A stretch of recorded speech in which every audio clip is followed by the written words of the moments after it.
Good morning everyone. एक बार फिर से मैं आप सभी का क्रेजी जिगेट्री के यूट्यूब प्लेटफॉर्म पर स्वागत करता हूं। मेरा नाम है पंकज वैष्णव और आज के इस सेशन में हम 8 अप्रैल के सभी करंट अफेयर को यहां पर डिटेल में डिस्कस करने वाले हैं। लास्ट डे संडे को आप सभी के लिए लास्ट 3 मंथ की करंट अफेयर मैराथन आ चुकी है। जिस भी स्टूडेंट ने वो मैराथन वीडियो नहीं देखा, प्लीज वो क्रेजी जिगेट्री के यूट्यूब चैनल पर जाकर उस वीडियो को देखिए, क्योंकि आने वाली एग्जाम में आपको वहीं से क्वेश्चन पूछे जाने वाले हैं। सारे क्वेश्चन हमने बहुत ही इंपॉर्टेंट वहां पर इंक्लूड किए हैं, तो वीडियो को देखिए और लाइक कर दीजिएगा। ठीक है, चलिए शुरू करते हैं 8 अप्रैल के करंट अफेयर को। लेकिन हम आगे चलने से पहले आप लाइक कर दीजिएगा वीडियो को, और पीडीएफ चाहिए आपको इस करंट अफेयर की तो आपको मिल जाएगी क्रेजी जिगेट्री के टेलीग्राम पर। सबसे पहले हम बात करेंगे क्वेश्चन ऑफ द डे की। पहला क्वेश्चन देखिए, शेनिस पलासियोस ने मिस यूनिवर्स 2023 का खिताब जीता, ये किस देश से संबंधित है? लास्ट डे के क्वेश्चन ऑफ द डे में भी हमारे पास एक क्वेश्चन था, लेकिन वो मिस वर्ल्ड का था। यहां पर मिस यूनिवर्स पूछा गया है कि 2023 के लिए शेनिस पलासियोस मिस यूनिवर्स बनी, किस देश से संबंधित है? सेकेंड, विश्व डोपिंग रोधी एजेंसी का हेडक्वार्टर कहां है? और थर्ड, मोहनजोदड़ो किस नदी के तट पर खोजा गया सिंधु घाटी सभ्यता का शहर है? 3 क्वेश्चन कमेंट में जरूर बताइएगा, और मिड वीडियो में आपको और भी क्वेश्चन मिल सकते हैं, एंड तक बने रहिए। शुरू करें। सबसे पहला क्वेश्चन वर्ल्ड हेल्थ डे पर है, यह मनाया जाता है 7 अप्रैल को। हमारा क्वेश्चन है 7 अप्रैल को वर्ल्ड हेल्थ डे के रूप में मनाया गया, ऑब्जर्व किया गया। वर्ल्ड हेल्थ डे 2024 की थीम क्या है? तो देखिए, पहले तो इसी चीज को नोट कीजिएगा कि वर्ल्ड हेल्थ डे कब मनाया जाता है? 7 अप्रैल को मनाया जाता है। पूरे वर्ल्ड में फिजिकली और मेंटली लोगों को अपनी हेल्थ के प्रति जागरूक करने के उद्देश्य से इस सेक्टर में सभी लोगों को जागरूक करना इस डे को मनाए जाने का उद्देश्य पूरे वर्ल्ड में। ओके, तो वर्ल्ड हेल्थ डे 7 अप्रैल को मनाया जाता है। थीम की बात करें तो माय हेल्थ माय राइट 2024 में वर्ल्ड हेल्थ डे की थीम है। याद रहेगा, इजी है, याद रखिएगा, पूछा जाता है एग्जाम में।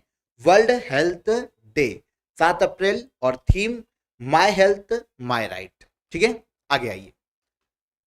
2024 की थीम आपको यहां पर पता चल गई। अब 2023 की थीम की बात करें तो हेल्थ फॉर ऑल 2023 में वर्ल्ड हेल्थ डे की थीम थी। दोनों ईयर की याद रखिए, क्योंकि एग्जाम में हमको 2 साल की याद रखना चाहिए, पूछी जा सकती है। अब क्वेश्चन आएगा कि 7 अप्रैल को ही वर्ल्ड हेल्थ डे क्यों मनाया जाता है? तो यहां पर यह समझिए कि 7 अप्रैल 1948 में वर्ल्ड हेल्थ ऑर्गेनाइजेशन की स्थापना की गई थी। वर्ल्ड हेल्थ ऑर्गेनाइजेशन, जो कि पूरे वर्ल्ड में अंतरराष्ट्रीय लेवल पर हेल्थ के सेक्टर में काम करने वाला अंतरराष्ट्रीय संस्था है यूनाइटेड नेशन का। इसकी स्थापना की गई थी 7 अप्रैल 1948 में। ओके, इसीलिए 7 अप्रैल को वर्ल्ड हेल्थ डे मनाया जाता है। अब एक और चीज, वर्ल्ड हेल्थ ऑर्गेनाइजेशन की स्थापना 1948 में हुई थी, लेकिन पहली बार ये जो डे है वर्ल्ड हेल्थ डे, ये 1950 में मनाया गया। ओके, अगले क्वेश्चन पर आइए। चर्चित आकाश तीर प्रोजेक्ट पर रक्षा मंत्रालय ने किस कंपनी से अनुबंध किया?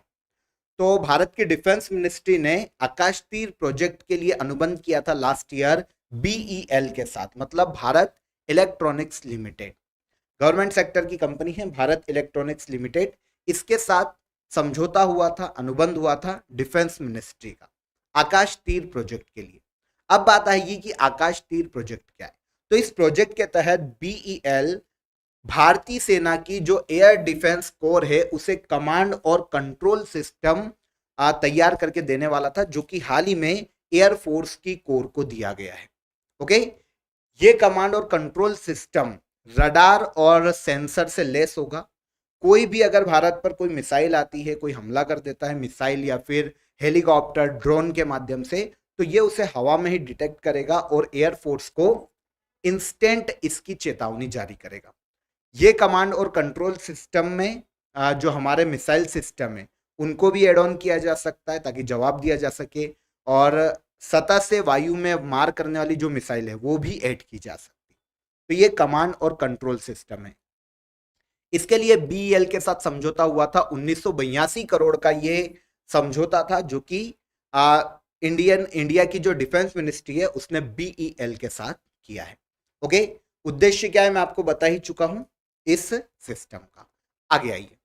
National cooperative dairy federation of India का चेयरमैन किसे नियुक्त किया गया? तो national cooperative dairy federation of India का नया चेयरमैन नियुक्त किया गया मिनेश शाह को। Answer A. कौन बने? मिनेश शाह। यहां पर देखिए, मिनेश शाह को मंगलजीत राय के स्थान पर इस पद पर नियुक्त किया गया और अब national cooperative dairy federation of India के नए चेयरमैन मिनेश शाह बनाए गए। अब आपको इस संगठन के बारे में पता होना चाहिए कि national cooperative dairy federation of India actual में है क्या। तो देखिए, इसकी स्थापना की गई थी 1970 में और इस संस्था का हेडक्वार्टर है गुजरात के आनंद। है क्या इसकी बात करें तो देखिए, national cooperative dairy federation of India राष्ट्र स्तर की शीर्ष डेयरी कोऑपरेटिव संस्था है। नेशनल लेवल पर दूध और दूध से बने हुए जितने भी प्रोडक्ट है उनकी सेल्स को देखना, बिक्री को देखना और उसमें जेनेटिक इंप्रूवमेंट का काम, ये है किसका? National cooperative dairy federation of India का। हाल ही में इसके नए चेयरमैन कौन बने? तो ये बनाए गए हैं मिनेश शाह। क्लियर? आगे बढ़िए। हाल ही में किस देश ने दुनिया की सबसे शक्तिशाली लेजर को विकसित किया है? तो पूरे वर्ल्ड की सबसे शक्तिशाली लेजर को विकसित किया रोमानिया ने। आंसर सी हो जाएगा। रोमानिया के साइंटिस्ट ने वर्ल्ड की सबसे शक्तिशाली लेजर को हाल ही में विकसित किया है।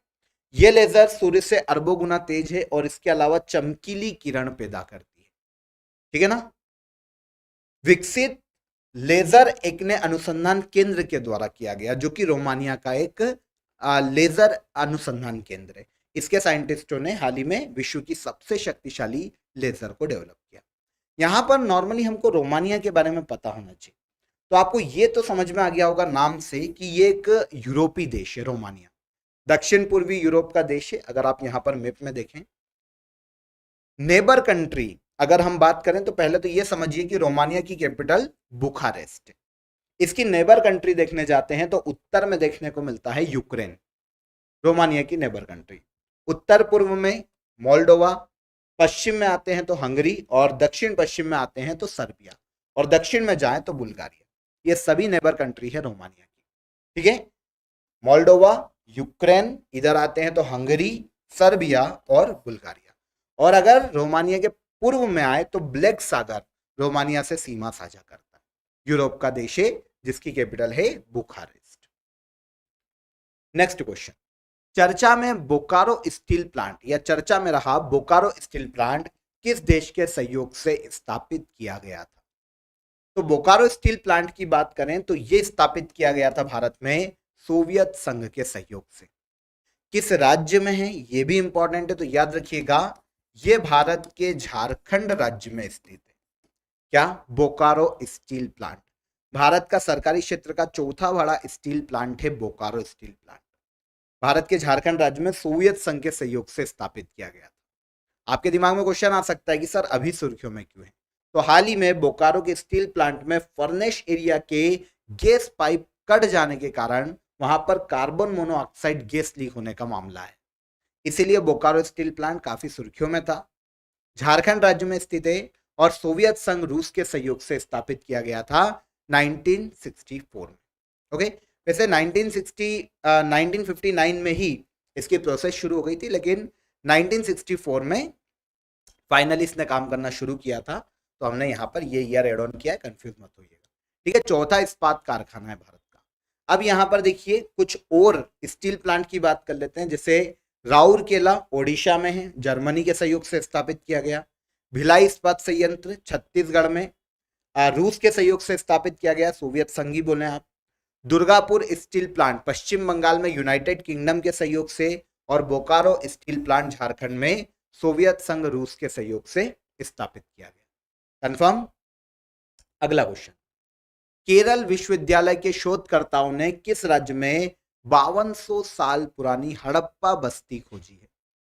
तो केरल यूनिवर्सिटी के जो शोधकर्ता हैं उन्होंने हाल ही में 5200 साल पुरानी हड़प्पा बस्ती की खोज की है भारत के गुजरात राज्य में। आप जानते हैं गुजरात में काफी सारे हड़प्पा प्लेसेस है, जैसे लोथल है ना, काफी सारे हैं गुजरात में हैं। तो हाल ही में केरल यूनिवर्सिटी के शोधकर्ताओं ने गुजरात के कच्छ जिले में एक गांव है खटिया गांव, नोट कीजिएगा, एग्जाम में पूछा जा सकता है। यहाँ पर 5200 साल पुरानी हड़प्पा बस्ती के साक्ष्य खोजे। यहाँ पर जो हड़प्पा बस्ती मिली है वहां पर देखिए टेराकोटा मिट्टी के बर्तन मिले हैं, चीनी मिट्टी के बर्तन मिले हैं और काफी सारे जानवरों की हड्डियां मिली, काफी सारी छोटी छोटी कलाकृतियां मिली है। तो ये प्लेस खोजा गया गुजरात के कच्छ जिले में खटिया गांव। किसने खोजा? केरल यूनिवर्सिटी के शोधकर्ताओं। वैसे कुछ साल पहले इसी गांव में 500 कब्रों का एक सामूहिक दफन स्थल भी मिला था, मतलब कब्रें 500 कब्र सामूहिक रूप से मिली थी यहाँ पर, जो कि काफी प्राचीन है। माना जाता है कि यह सिंधु घाटी सभ्यता के समय की हो सकती है, क्योंकि वहां पर प्रमाण सिंधु घाटी सभ्यता के ही मिल रहे हैं। तो अब जो केरल यूनिवर्सिटी के खोजकर्ताओं ने खोजा है सिंधु घाटी की बस्ती, वो कहाँ खोजी गई? गुजरात के कच्छ जिले में। ठीक है, कौन सा गांव है? खटिया गांव। यहाँ पर सिंधु घाटी सभ्यता के बारे में आप सभी जानते हैं, विश्व की सबसे प्राचीन नगरीकृत सभ्यता है, जो कि भारत में रावी और सिंधु नदी के किनारे आसपास डेवलप हुई। सबसे पहली बार इसे खोजा गया था। वैसे सिंधु घाटी के साक्ष्य तो 8वीं 19वीं शताब्दी में ही सामने आने लगे थे, लेकिन प्रॉपर पहली बार ऑफिशियली 1921 में राय बहादुर दयाराम साहनी ने हड़प्पा स्थल की खोज की थी। 1921 में यह हड़प्पा रावी नदी के किनारे खोजा, और फिर एक साल बाद ही 1922 में राखलदास बनर्जी ने मोहनजोदड़ो की खोज की थी सिंधु नदी के तट पर। उसके बाद तो काफी सारे प्लेसेस मिले ही हैं, जैसे गुजरात का लोथल सिंधु घाटी का एक महत्वपूर्ण बंदरगाह है। गुजरात का रंगपुर धान की खेती के साक्ष्य मिले। धोलावीरा गुजरात में है, और कालीबंगा राजस्थान में खोजा गया, जुते हुए खेतों के साक्ष्य मिले, है ना। सिंधु घाटी सभ्यता का टाइम पीरियड 2350 ईस्वी पूर्व से लेकर 1750 ईस्वी पूर्व तक देखने को मिलता है, सिंधु घाटी सभ्यता का टाइम पीरियड। ओके, इसके अगर सबसे पूर्वी स्थान देखें भारत में, तो ये देखने को मिलेगा हमें भारत के उत्तर प्रदेश राज्य में, जो हमें देखने को मिलेगा मेरठ में, आलमगीरपुर। सबसे पूर्वी साक्ष्य। सबसे पश्चिमी साक्ष्य के रूप में देखें तो यह सुत्का गेडोर बलूचिस्तान में है वर्तमान में। सिंधु घाटी का सबसे उत्तरी साक्ष्य देखने को मिलेगा जम्मू कश्मीर के मांदा में, और सबसे दक्षिणी साक्ष्य देखने को मिलेगा भारत में महाराष्ट्र के अहमदनगर जिले में दायमाबाद। तो पूर्व पश्चिम उत्तर दक्षिण बता दिए हैं सिंधु घाटी के सबसे पूर्वी प्लेस, सबसे पश्चिमी प्लेस, उत्तरी प्लेस और दक्षिणी प्लेस। ठीक है, इंपॉर्टेंट था इसीलिए इस क्वेश्चन पे हमने ज्यादा टाइम लिया है। आगे आइए, विश्व भविष्य ऊर्जा शिखर सम्मेलन मतलब वर्ल्ड फ्यूचर एनर्जी समिट का आयोजन निम्नलिखित में से किस देश द्वारा किया जाता है? तो वर्ल्ड फ्यूचर एनर्जी समिट 2008 से आयोजित की जा रही है यूएई में। कहां पर? संयुक्त अरब अमीरात में। आंसर ए हो जाएगा। इस साल 16 से लेकर 18 अप्रैल तक संयुक्त अरब अमीरात में फिर से वर्ल्ड फ्यूचर एनर्जी समिट का आयोजन किया जाने वाला। ठीक है, क्लीन एनर्जी को बढ़ाना, क्लीन एनर्जी के स्रोतों को बढ़ावा देना और क्लीन एनर्जी की नई टेक्नोलॉजी के विकास पर चर्चा करना, ताकि ग्लोबल वार्मिंग को खत्म किया जा सके, उस पर कंट्रोल किया जा सके, ये वर्ल्ड फ्यूचर एनर्जी समिट का मुख्य उद्देश्य है। हर साल इसका आयोजन यूएई में ही किया जाता है। कब से शुरुआत की गई थी? तो शुरुआत की गई थी 2008 में। ओके, आगे बढ़िए। विश्व डोपिंग निरोधक एजेंसी द्वारा जारी की गई 2022 डोपिंग रिपोर्ट के अनुसार किस देश में सर्वाधिक डोपिंग के मामले मिले? देखिए, पहले तो हम संस्था की बात करेंगे कि वर्ल्ड एंटी डोपिंग एजेंसी का काम क्या है। तो पूरे वर्ल्ड में खेलों को फेयर बनाने के लिए, खेलों के क्षेत्र को ट्रांसपेरेंट रखने के लिए जो इलीगल दवाएं या ड्रग्स खेलों को खेलते समय यूज किया जाता है, उस पर प्रतिबंध लगाना, ताकि फेयर गेम्स जो हैं, स्पोर्ट्स जो हैं, उन्हें फेयर करवाया जा सके। यह उद्देश्य है वर्ल्ड एंटी डोपिंग एजेंसी का। ओके, इसने हाल ही में 2022 डोपिंग रिपोर्ट जारी की, जिसमें सबसे ज्यादा डोपिंग के जो मामले मिले, मतलब खेलों के समय सबसे ज्यादा ऐसी प्रतिबंधित दवाएं जो कि स्पोर्ट्स में बैन है, उसके मामले सबसे ज्यादा इंडिया में मिले। आंसर भी ठीक है। 1 जनवरी 2022 से लेकर 31 दिसंबर 2022 तक के आंकड़ों को इन्होंने इस रिपोर्ट में बताया। इसमें 3865 टेस्ट का परीक्षण किया है भारतीय एथलीटों के, जिसमें से 125 टेस्ट पॉजिटिव मिले, मतलब 125 खिलाड़ी ऐसे थे जिन्होंने नशा करके कोई भी गेम खेला है, नशा या कोई भी प्रतिबंधित दवाएं लेकर, ड्रग्स भी बोल सकते। ठीक है, भारत एकमात्र ऐसा देश है इस रिपोर्ट में जिसपे 100 से अधिक पॉजिटिव रिजल्ट देखने को मिले। यहाँ पर पॉजिटिव मतलब उनकी रिपोर्ट पॉजिटिव आई, मतलब उनको खेलों से अब बाहर किया जाए, तो 100 से अधिक मामले देखने को मिले, एकमात्र ऐसा देश। आया समझ में? संख्या की दृष्टि से भारत तो पहले नंबर पर हो गया, सेकंड नंबर पर है रशिया डोपिंग मामले में, और तीसरे नंबर पर है यूएसए। विश्व डोपिंग रोधी एजेंसी, काम बता चुका हूं, स्थापना 1999 में की गई थी, हेडक्वार्टर कनाडा के मॉन्ट्रियल में है, और विटोल्ड बैकॉक वर्तमान में इस संस्था के अध्यक्ष के पद पर है। आगे आ जाइए। 6 अप्रैल को भारतीय तटरक्षक बल के महानिदेशक राकेश पाल ने किस राज्य में आईसीजीएस मंडपम में भारतीय तटरक्षक जली केंद्र का इनोग्रेशन किया? तो देखिए, यहां पर पहले तो यह समझ लीजिए कि भारतीय तटरक्षक बल की अगर हम बात करते हैं, ठीक है, इंडियन कोस्ट गार्ड की अगर हम बात करते हैं, तो इसके महानिदेशक कौन? तो ये हैं राकेश पाल। अब इन्होंने आईसीजीएस मंडपम में भारतीय तटरक्षक जली केंद्र का इनोग्रेशन किया। ये मंडपम आईसीजीएस मंडपम कहाँ है, या फिर भारतीय तटरक्षक जली केंद्र कहाँ स्थापित किया गया? तो ये स्थापित किया गया भारत के तमिलनाडु राज्य में। उद्देश्य पता होना चाहिए हमें कि इसे स्थापित करने का उद्देश्य क्या है। तो देखिए, भारतीय तटरक्षक जली केंद्र में तटरक्षक बल को समुद्री सुरक्षा से संबंधित ट्रेनिंग दी जाने वाली, जो जितने भी भारतीय तटरक्षक बल के जितने भी सैनिक हैं, जितने भी लोग हैं, जितने भी वर्कर हैं, काम करने वाले, वर्कर नहीं बोल सकते, सैनिक ही बोले, तो उनको समुद्री सुरक्षा से संबंधित सारी ट्रेनिंग दिया जाना भारतीय तटरक्षक जली केंद्र का मुख्य उद्देश्य है। कहां पर स्थापित किया गया? तो भारत के तमिलनाडु राज्य में से स्थापित किया गया। ओके, तो ये आईसीजीएस मंडपम, क्वेश्चन इसके कारण बड़ा हो गया है, तो कहां स्थित है ये? जहां पर भारतीय तटरक्षक जली केंद्र की स्थापना की गई, तो ये भारत के तमिलनाडु राज्य में स्थित है। आगे आइए, लास्ट क्वेश्चन पर आते हैं। पेरिस ओलंपिक की जूरी में शामिल होने वाली पहली भारतीय महिला कौन? तो पेरिस ओलंपिक की जूरी में शामिल होने वाली पहली भारतीय महिला बनी कौन? बिल्किस मीर। Answer A. भारत के जम्मू कश्मीर राज्य से बिलोंग करती है बिल्किस मीर। किस खेल से संबंधित है? तो ये भारत की कैनोइंग खिलाड़ी है। ये कैनोइंग क्या है? तो यहां पर आप जो देख रहे हैं ना, यही कैनोइंग है। अभी जो इमेज में देखा, एक वोट रेस आप बोल सकते हैं, कैनोइंग है पानी के अंदर। तो कैनोइंग खिलाड़ी है भारत की बिल्किस मीर, पहली बार भारतीय इतिहास की ऐसी महिला जो कि ओलंपिक जूरी का सदस्य बनी है। बिल्किस मीर भारत के जम्मू कश्मीर राज्य से बिलोंग करती है। ओके, ओलंपिक जूरी का सदस्य बनने वाली भारत की पहली महिला। कंफर्म, याद रहेगा। सारे क्वेश्चन यहां पर क्लियर हो जाते हैं 8 अप्रैल के। अब हम आते हैं लास्ट डे के करंट अफेयर के रिवीजन पर, जो कि हमने लास्ट डे के सेशन में डिस्कस किए थे।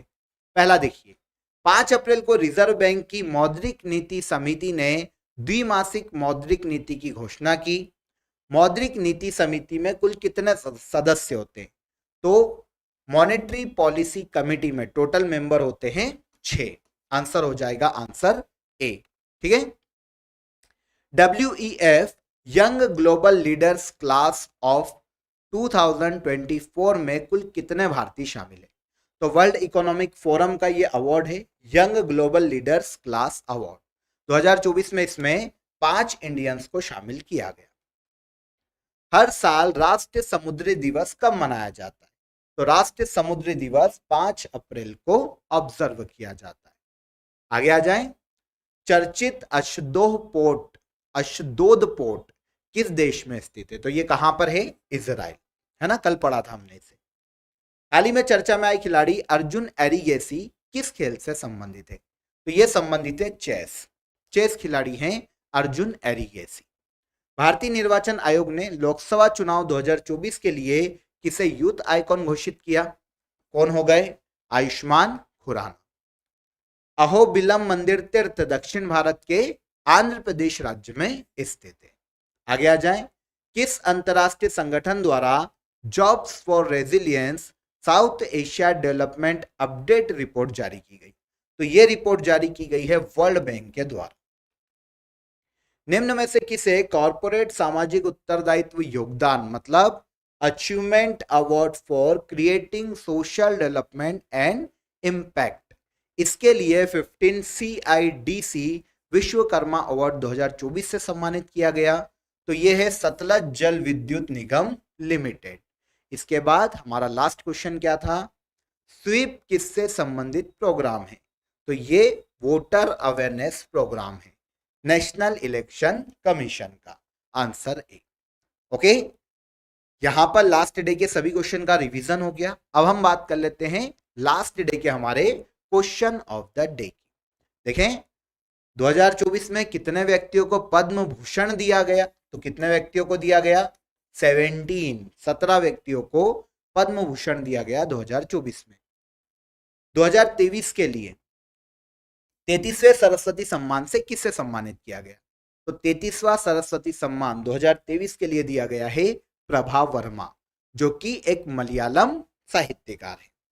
71th मिस वर्ल्ड प्रतियोगिता जीती है क्रिस्टीना पित्सकोवा ने, जो कि चेक रिपब्लिक देश से बिलोंग करती है। ये 3 क्वेश्चन थे आज के सेशन में भी। शुरुआत में 3 ही क्वेश्चन है। कमेंट में जरूर बताइएगा कि इनका आंसर क्या है। आई होप वीडियो पसंद आया होगा। वीडियो पसंद आए तो वीडियो को लाइक कर दीजिएगा। कल फिर मुलाकात करेंगे नेक्स्ट डे के करंट अफेयर में। तब तक अपना ख्याल रखिए। जय हिंद, जय भारत।